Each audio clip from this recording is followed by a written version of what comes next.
individuals. Big report came out about Jalen Hurts. Nick Foles chimed in. He knows a thing or two about Philadelphia. And, one thing he mentioned is he went through a lot of different play callers, and he saw it with Carson Wentz. And he talked about the challenge of guys coming in and out. But, I think there have been a lot of parallels with Hurts and with Russell Wilson. And obviously a couple of the play callers got head coaching jobs, Kellen Moore, Shane Steichen.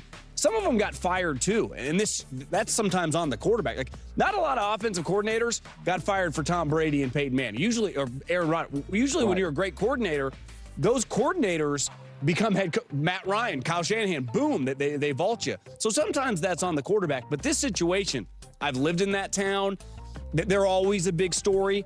I think this is one of the biggest stories going into the year.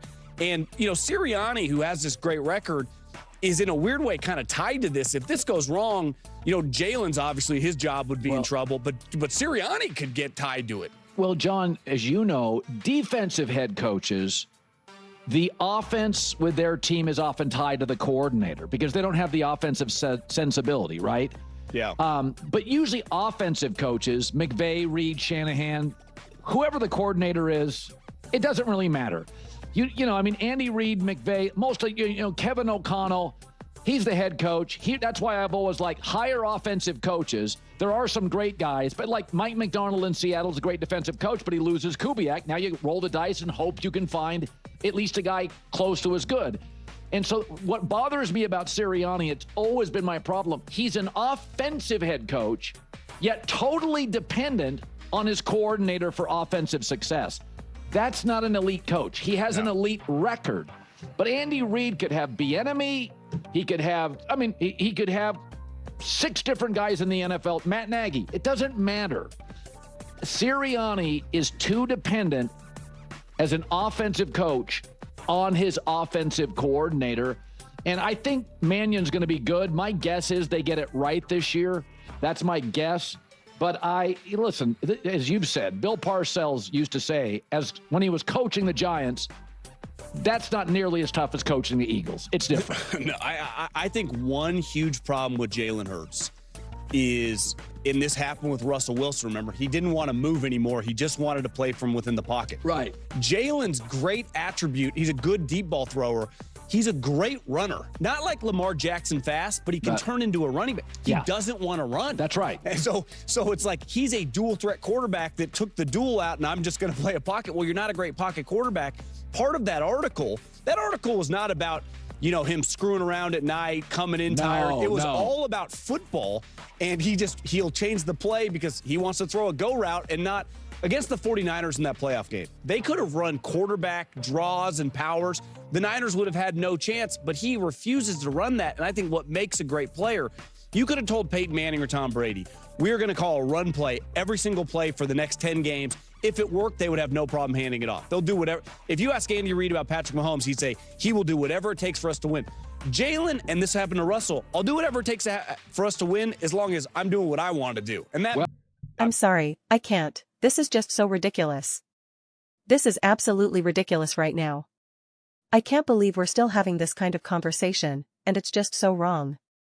I can't believe this.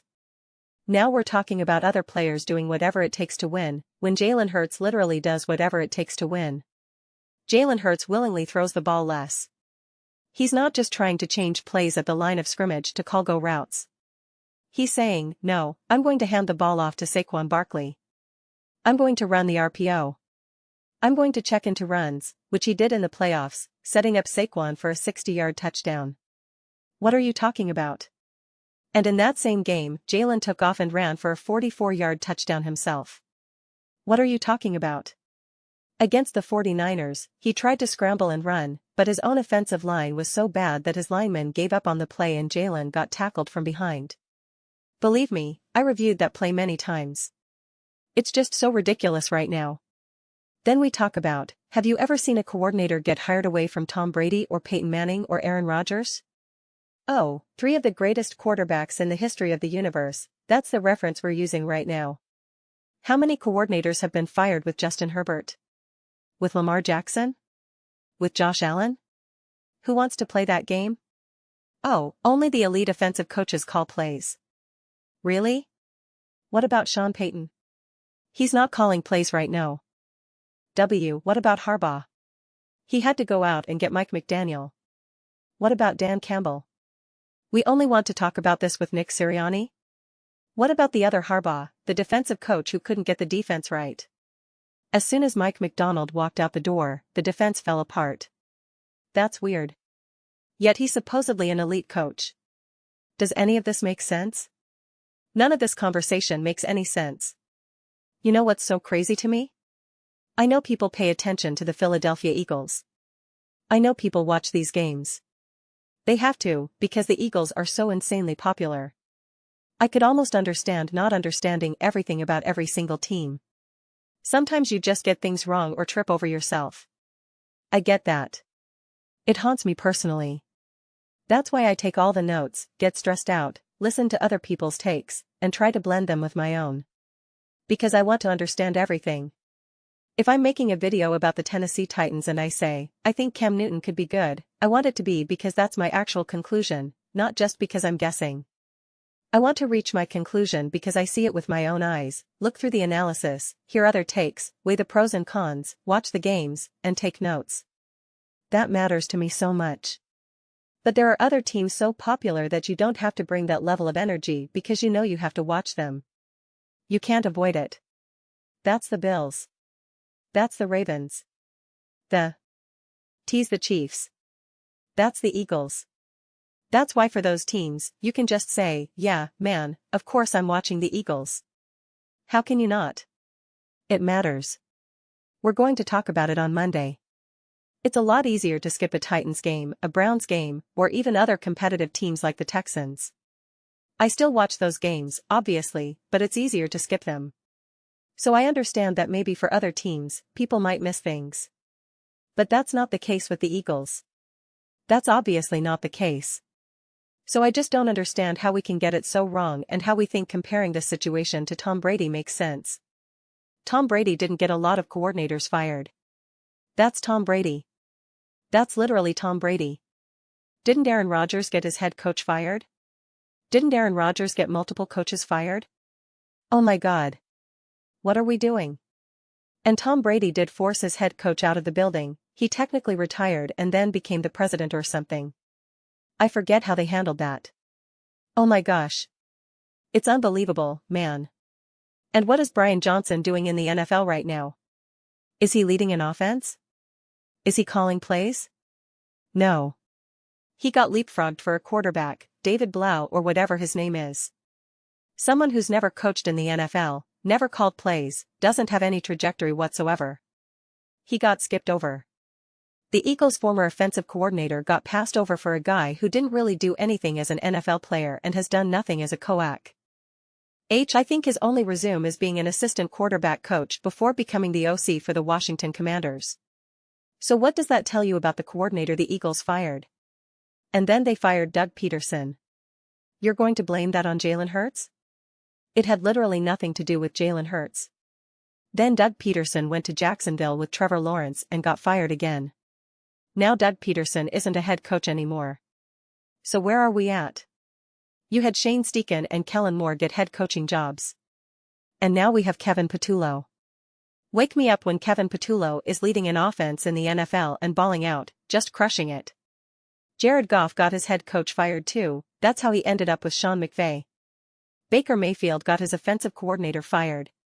Dak Prescott had Kellen Moore fired. Kellen Moore got fired with Justin Herbert, by the way. Jalen Hurts won a Super Bowl with him. Shane Steichen coached Justin Herbert and made it to a Super Bowl. So again, the way we have these conversations continues to be insane. Sometimes I repeat myself and keep going through it because I genuinely can't believe it.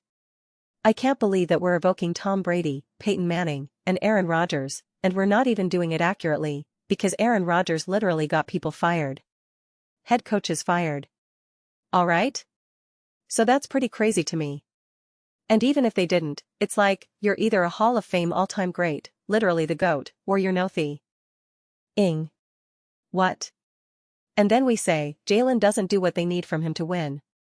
The whole thing with Russell Wilson was that he wanted to cook, he wanted to be the centerpiece of the offense. That is literally the opposite of Jalen Hurts. Someone said about Peyton Manning that if they needed to run the ball every single week, they'd run the ball. That's literally what the Philadelphia Eagles did in 2024, and they won the Super Bowl. And then you said Jalen Hurts was a liability.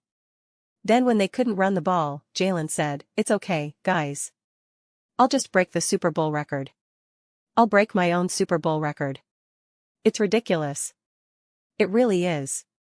Jalen Hurts is literally willing to throw the ball only 22 or 23 times a game. He's willingly doing that. People say he changes plays excessively at the line of scrimmage. He could call plays to throw the ball more. He could change it up and say, "I'm throwing. I'm doing what I want here." But he doesn't. It's so crazy. It seriously is. Things like this, I'm being honest with you. You guys know I always keep it 100 and I'm as honest as I can be. Things like this genuinely haunt me and give me anxiety. I'm so afraid of getting a take so wrong and being so confused, of making examples and comparisons that are just crazy. I don't know how that happens. Is it when you stop paying as close attention? I'm afraid of how that happens. Is it because as you get older, you lose your ability to process information at the highest level? It scares me. It genuinely scares me. You can disagree with some of my takes, I always say that. Disagree with plenty of my takes, that's fine. But for the most part, the conversations at least make sense, right? You can disagree with me, but the conversations can still make a lot of sense. The examples and metaphors, there's still a lot to be gained from them. The closest I get to you saying you're crazy is when I say Josh Allen is better than Patrick Mahomes. But you can still see the argument even if you disagree. The people who completely disagree and can't see the argument, they're the ones so far gone that they can't see reality. Again, you can disagree with the take, but to pretend it's not even a conversation over these last few years is crazy to me. Outside of that, everything else, even if you disagree, you can say, "Okay, I can see where you're coming from." I can't see how we can say Jalen Hurts isn't willing to do whatever it takes to win when he's literally done that. I can't understand how we say, Jalen Hurts needs to take more responsibility for why these coordinators are getting fired. Troy Aikman ripped the Eagles' offensive coordinator in 2023 and said he doesn't know how to call plays. He said that in the playoffs against the Bucs. He said calling plays is an art form, and unfortunately, that coordinator doesn't have it. The offensive line got worse with Kevin Patullo. The run game got worse with Kevin Patullo. Jalen Hurts actually increased his passing yards and improved his touchdown to interception ratio. Who do you think is at fault? If we're being honest with ourselves, when you have entire halves with no yards, no passing yards, no conversions, do we honestly believe it's the quarterback? That has never happened throughout his entire career in any NFL or college season. It's never been an issue for Jalen Hurts. Then this past year, it becomes a genuine issue, and we automatically say, well, I think it's Jalen Hurts' problem. Do we understand that logically simply does not make sense? Do you understand the way we talk about Jalen Hurts? We question whether he should even be a starting quarterback in the NFL. When we look at all these other quarterbacks who have issues, who have come up short, do we question their ability to simply exist in the NFL? We don't. But with Jalen Hurts, any of his issues, any of his limitations, which every quarterback has, we magnify them to question his very worth as a respected NFL quarterback. That's pretty insane. Then we talk about Sean McVay and Shanahan. So we're admitting it's a massive, massive luxury to have those great elite coaches, to have that continuity year after year. And you want to tell me Jalen doesn't deserve the benefit of the doubt for not having that, not only not having it, but having a revolving door of coordinators? It's unbelievable. I just can't wrap my head around it. It just doesn't quite make sense. Those are just my thoughts. I'd absolutely love to hear yours. What do you guys all think about Jalen Hurts and the Philadelphia Eagles? The idea that he won't do whatever it takes to win, I can't believe that was an actual take. I can't believe it. That's like the one thing you can't take away from Jalen Hurts, and they literally took it away from him. Wow. Preliminary thoughts. I read every single comment. So whether you agree with me or disagree with me, either way, let's get into some discussions. Let's get into some fights, but ultimately, let's just have some fun. Please do consider subscribing. We're building an amazing community here. I'd absolutely love to see you be part of it. I want to build something that we all generally feel connected to. Something that we're really excited to be a part of. I think we're well on our way to doing it. Please don't forget to give this video a thumbs up. It really does help with visibility and the algorithm. Thank you so much. See you next time.